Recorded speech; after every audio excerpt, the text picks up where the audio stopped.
Meet my new friend Calen. An Australian born and raised in Perth, Calen embarked on a new chapter of his life after meeting his wife, who comes from the Philippines. He decided to relocate to her hometown, and now, over a year and a half later, he proudly calls Zamboanga City his home. Together, Calen and his wife create funny skits that highlight Filipino culture. I've put a link to their content below. Make sure to check it out. In our conversation, Calen and I talked about various topics, including if Mindanao is a safe place to live, how he met his wife, the Chavacano language, and so much more. I hope you guys enjoy the video. How long have you been in the Philippines now? Roughly just over a year and a half, so almost close to 2 years. So I'll be 2 years this June. Yeah, it's been a long time. So I grew up in Perth. I was born in Albany, Western Australia, which is about a 4-hour drive from Perth down south. I was raised there for roughly 1 year before I moved to Perth when I was younger. Really never moved anywhere ever since. Never traveled on a plane until I was 18. I never sort of traveled abroad until I came to the Philippines. So that's a big change all of a sudden. Because I mean, if as an Australian, if you haven't been on a plane, that means you haven't been to another country, right? Because you guys have to fly everywhere. First time going overseas, coming to the Philippines, and I ended up living here. So I guess I can join the 1% club of, people visiting a country for the first time and moving there straight away. When you were first going to the Philippines, you didn't know that you were going to be staying. No, so initially I was supposed to be here for only 3 months. My purpose for moving here was to meet my wife. So we got married last year in May. Funny enough, we actually met on a mobile game. Most people automatically assume that we meet on a dating app. For us to meet on a mobile game is very, I would say, unique. And not many people can say they've done that. So what was the app? PUBG Mobile. Are you interested in learning Tagalog but having trouble finding quality learning materials? Allow me to introduce my Beginner's Tagalog course. 8 years ago, I began teaching myself Tagalog, but I got really frustrated,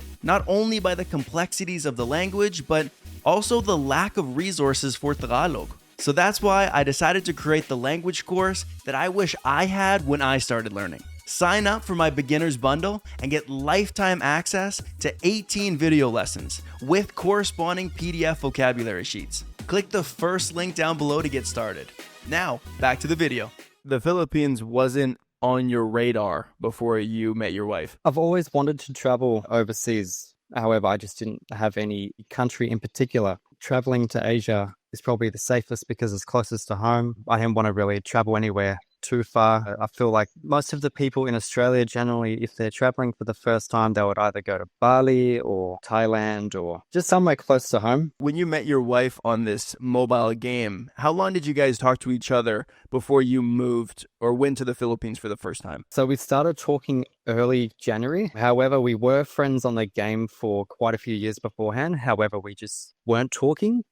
We would just play, but we wouldn't be having our mic on, communicating. And then, one day we just decided to talk and, started off as friends, and one thing led to another. We were talking for roughly, I would say, a month. And then I finally built up the courage to ask her out. And then, 6 months later, in June of 2023, I decided to come here and visit her. Yeah, it was only supposed to be a 3-month holiday. Yeah, circumstances changed, and now I've been living here ever since.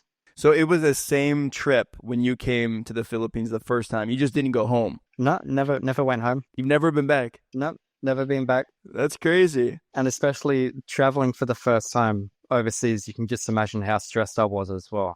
That morning, I left Australia at I left my house around 3:30, and I had a flight, I believe, at 7:30. So I got to Manila late that afternoon, I think it was. Long story short, I didn't sleep the whole way there. So I was pretty much up for almost 48 hours until I arrived here in Zamboanga City, which is where I'm living. And then as soon as I got here, I just pretty much fell asleep straight away.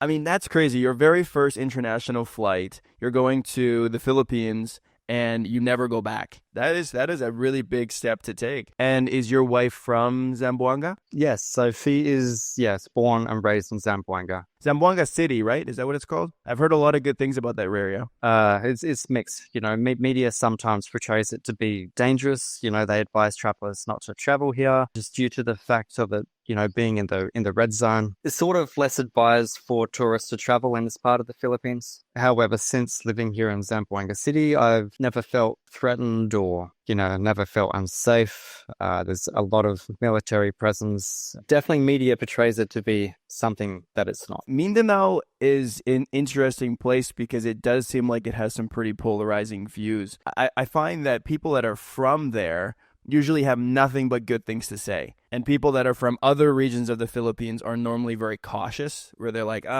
you maybe don't want to go there. And so it's always hard to tell like what the truth is, and I've never been there myself. And so, but you're saying that you feel safe there? From what I have experienced, living in larger cities like Zamboanga City, Davao, just large populated cities which have heavy military and police presence is the safest, I believe. However, I believe if you are living further out, that's obviously where there's less military presence, less police presence. I'm not sure if you heard about this American which got kidnapped. Yeah, just recently, right? So that was 80 kilometers out of Zamboanga City. Really, I wish that American really chose a safer place to live.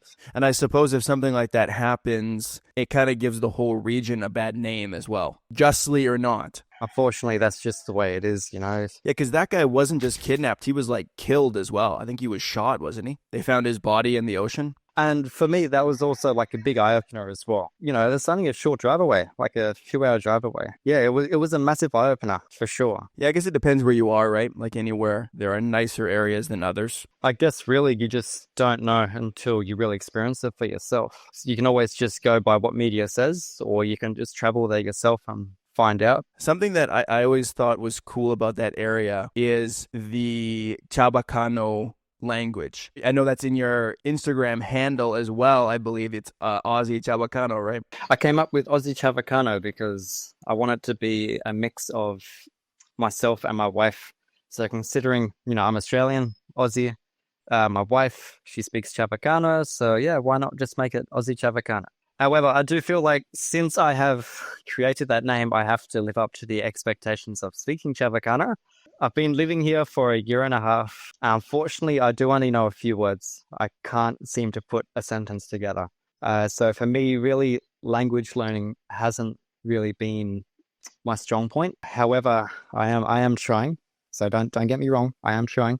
For sure. And I think especially in a country like the Philippines where such a high percentage of the population is proficient in English, it also reduces your motivation to learn or maybe even ability to practice with people, especially if they are just like responding in English.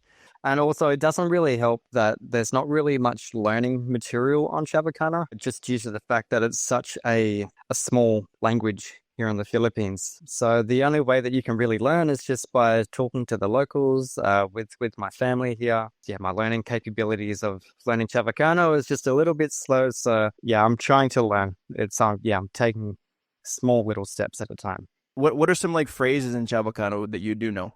Just saying like hello, like hola, buenos dias, buenas noches. Obviously, you got like water, agua, afuera, which is like outside, abajo, which I believe is like down, arriba, which is like up. I know like a few words which aren't really appropriate for this channel, but I'm not going to say that. From the Spanish-speaking perspective, that's just straight up Spanish as well. Like that's the thing with Chabacano is it's so similar to Spanish. Like what you're saying, all of those words in isolation could also be Spanish words. It's really cool. And I think that's the thing that I find interesting about Chabacano is that a lot of Filipino languages have those Spanish roots. But in Chabacano, it's so obvious. It almost sounds like Spanish sometimes. It makes it very interesting. Yeah, one day I would love to make it down there. The only places even close to the kind of more southern regions of the Philippines that I've been to were Cebu and Bohol. But I haven't been any farther south than that.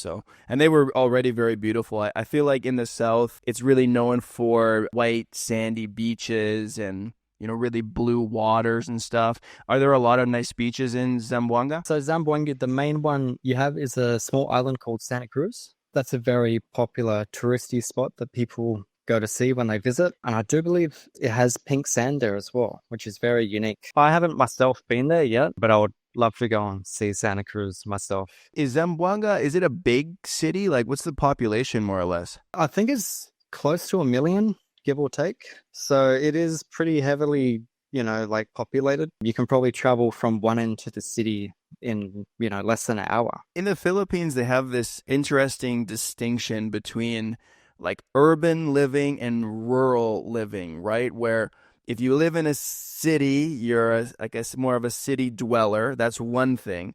But then if you live outside of the main cities, you're technically in what they call the probinsya, right? For me, it's a little bit confusing because like the Philippines is divided into provinces. And so technically speaking, everywhere in the Philippines is in a provincia, right?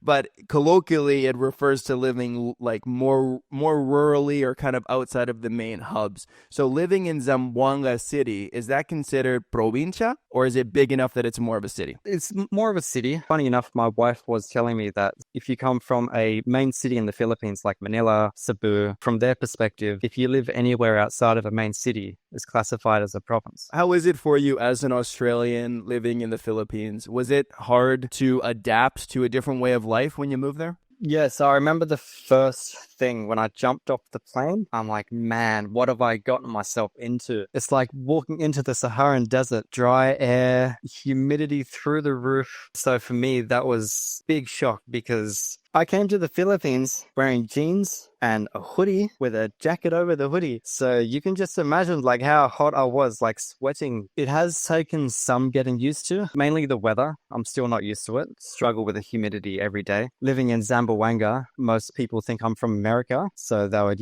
call me an American or ask me where I'm from and automatically assume I'm from America. The locals here in Zamboanga City refer to white people as Joe. When I first arrived here, they kept saying like, oh, hey, Joe. And I'm like, who's Joe? My name's not Joe. And then, that's when my wife told me that's just what people refer to white people as is Joe. That was a very interesting terminology for the locals to call me or any foreigner Joe. Sort of even to this day, I'm really curious on where that came from. I heard that like historically that came from the American military presence in the Philippines because there's a lot of like U.S. military bases around the Philippines. They use the Philippines as a port for American soldiers and like naval ships and stuff. And so there was a lot of overlap between American soldiers and Filipinos. And like GII Joe, little action figures, it's like a nickname for a soldier. Then it came from that where they would just see an American and they say, hey, Joe. Funny enough, you're saying that people mistaken you for an American. Them calling you Joe actually is also that. So you've only been to the Philippines once? Yeah, just in May was the very first time that I was there, yeah. Oh, that's interesting. There's a very big Filipino population here in Canada. I had a girlfriend from the Philippines as well that I met here, and we dated for like 4 years. And so I just had a lot of exposure to the people and the culture and the language through that, almost entirely in Canada and not in the Philippines itself. So I kind of did it backwards, I suppose. From what I've seen, I thought you would have stayed here for a while or you would have traveled at least 5 or 6 times. Yeah, I didn't realize that you've only been here once and for 3 weeks. So yeah, that's very, very impressive. You know how to speak Tagalog and you're doing better than me, man. I've been speaking Tagalog for nearly 10 years. It's been in Canada, but it's also, you've only been in the Philippines for 1.5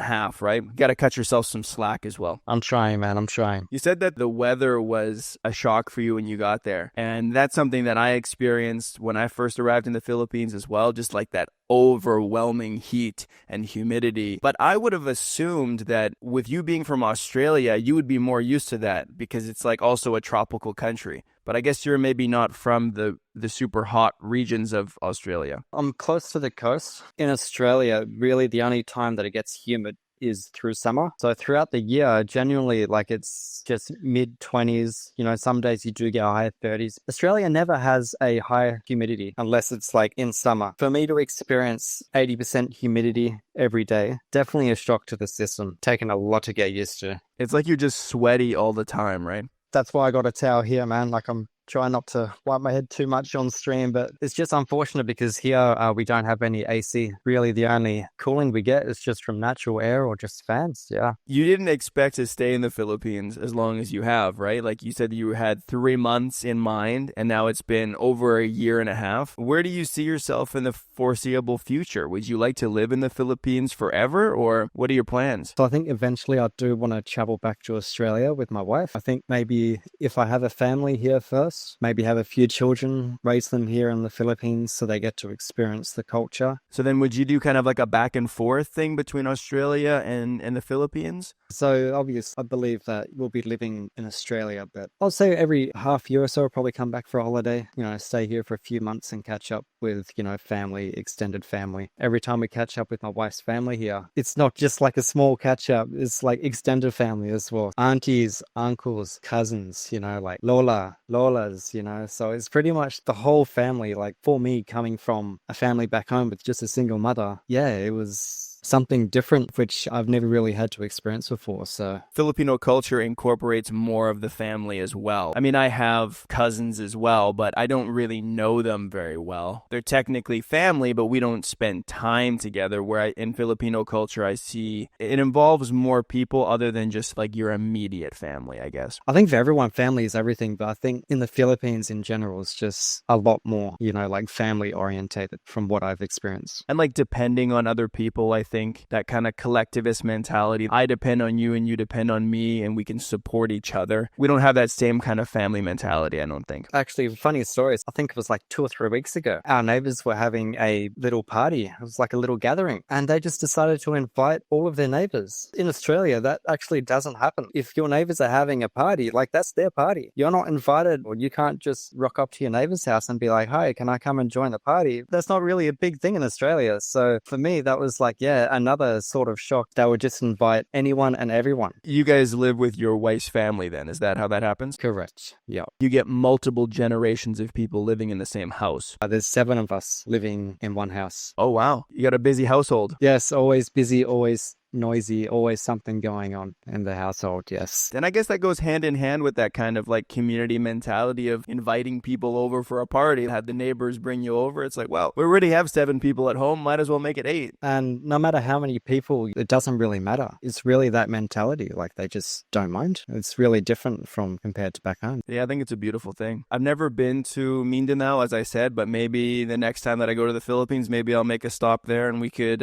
meet up, film some content. That would be fun. Never know what the future holds, man. It's on my list because I speak Spanish as well. My girlfriend is from Colombia, and so we mostly speak Spanish at home. And so the Chavacano is really interesting, and I'd love to go there and kind of like check it out and learn more about it. A few years ago, there was this guy who was visiting Zamboanga City. He was from, I think it was Spain somewhere, or he speaks Spanish, but he couldn't talk the local language. So he was asking for directions, and they were trying to explain English. Like, yeah, you just go down straight, then turn right, you do this, do that. He was like, I don't understand. They're like, oh, okay, so where you come from? He's like, oh, I'm from Spain, or like from wherever he was from. Turns out they just started talking Chavacano. And he could sort of pick up on similar words, they managed to sort of communicate that way, which was very interesting. He could understand more Chavacano than English, basically. Pretty much, yes, pretty much. Exactly right. Whatever works, I guess. And it is interesting that, people can communicate even though Spain and, and Mindanao are like, very far apart geographically. Interesting to see how the Spanish has influenced Zamboanga City as a whole. Yeah, the Philippines is very unique. Every region has its own past, its own history, its own story. A lot of times its own language and food, right? It's a very rich culture. I definitely noticed that when I was there. Another thing I just wanted to add as well, just going back to culture shock, when we got to the house to where we were staying at, I discovered there was no shower. It's just your traditional, like bucket with water, cold water, by the way, with like the tabo, and you're just washing yourself like that, man. Coming from Australia, where I'm having hot showers every night for at least half an hour minimum, to a country where it's just, it's like dipping yourself in cold water,